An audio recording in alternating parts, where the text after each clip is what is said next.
We've been out in the state over the last 10 days assessing this year's wheat crop. We've been looking at the number of tillers the crop is making per square foot and assessing for top dress rate to give recommendations to growers based on the tiller counts that they have in their fields. We had a very nice window in the fall for getting planted on time or early, and that means we have a very well-developed wheat crop.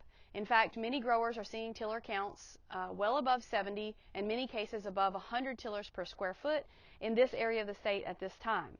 It looks pretty much like a carpet, and almost every plant has 2 or 3 really well-developed tillers that were put on this fall, and 2 or 3 more per plant that are going to be developing as we move towards spring.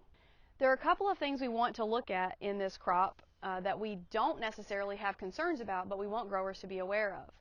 We have had a very, very cold January and a couple of snowfalls that have occurred across the state. This has caused our wheat to put on some purple coloration, maybe even a little bit of tip bronzing.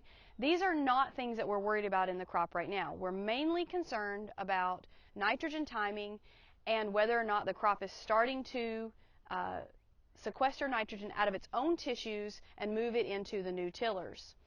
So we'll take a look at a couple of fields here and talk about what is happening in the field and what the grower should do. First, we're going to look at a crop that looks excellent. It's well tillered, it has closed row and almost no weeds because weed control has already been completed.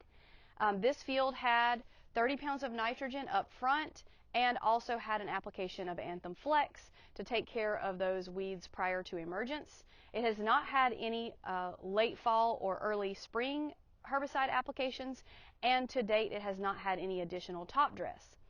We have a high tiller count here, and we also are looking at leaves that have not started to pull nitrogen. So the grower is safe to wait a little bit longer to make that application, but because we are approaching jointing very quickly, you do want to get your top dress out as soon as you are able to get on the fields. Now let's look at a field that is well tillered, but the nitrogen is starting to pull out of those lower leaves. So if you take a close look at a single plant, you see we have 3 tillers here that are well developed from the fall, and a couple more tillers that are getting ready to put on their 3rd leaf to count for the spring. But if you look at the lowest leaves in this image, you can see that they are yellowing, and then the tips of the next leaf up is starting to yellow, and that means we're starting to pull that nitrogen out of our oldest, most well-developed tillers and put that nitrogen into our younger tillers. And that's not what we want to do. So if you have fields where you're seeing the oldest leaves start to turn yellow, you need to get out and put either your first shot or your top dress on as quickly as possible so that those plants are pulling their nitrogen from the ground and not from their oldest tissues. So another thing growers may see in their fields is the tips of the leaves turning necrotic and kind of sloughing away. So they'll turn kind of straw colored, and maybe they look limp if you look at the tips of them. This is also not something to be too concerned about right now. It is again from those cold temperatures, and anywhere that we had snow cover but the wheat was a little too tall and was sticking up out of the snow cover, those tips may have gotten burned by cold temperatures or wind, and they are starting to melt away, and that's really not going to cause us any cause for concern or yield reductions at this point. The plant will have plenty of time to recover from that. In addition, as we've moved across the northeastern part of the state, we have seen several fields where very early maturing lines were planted on the early side of the planting window. Now this is because we had excellent weather and people just started planting wheat and didn't stop even whenever they got finished with their late maturities and their medium maturities.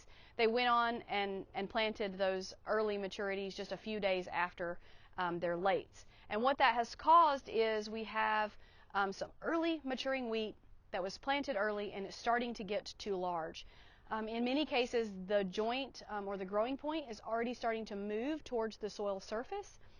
And while it's not a major concern except for getting top dress out on time, it will be more concerning as we move into late March and early April, where that wheat could be too far along when we hit a first spring freeze, which we often experience in North Carolina.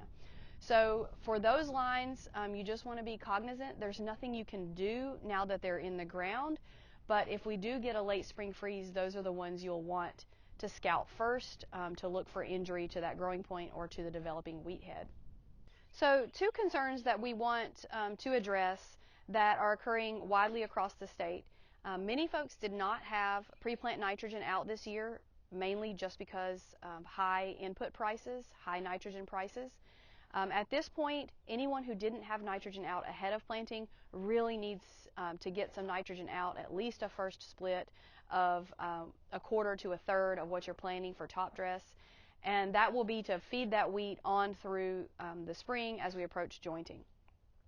Secondly, folks who did not use a pre-emergent herbicide or an early spike application herbicide to take care of fall weeds will need to be assessing their fields and determining if they need to go out with a herbicide.